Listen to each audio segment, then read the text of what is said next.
এই মাত্র কাঠা চারেক জমিতে আমরা খরবুজ রক মেলন বা মক্স মেলন চাষ করেছিলাম।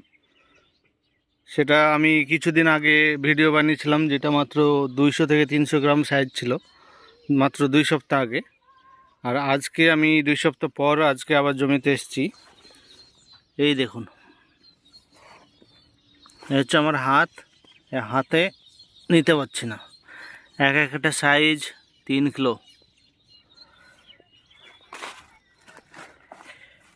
এই দেখুন, এটা আমাদের এই এরিয়া কিংবা পশ্চিমবঙ্গে হয়তো প্রথম চাষ। তো এটা আমি পরীক্ষামূলকভাবে চাষ করেছিলাম, রেজাল্ট খুবই ভালো। দেখুন, প্রত্যেকটা সাইজ হচ্ছে 2 থেকে 3 কিলো। আরও দেখাচ্ছি, এখানে কিছু ছোট আছে, এইখানে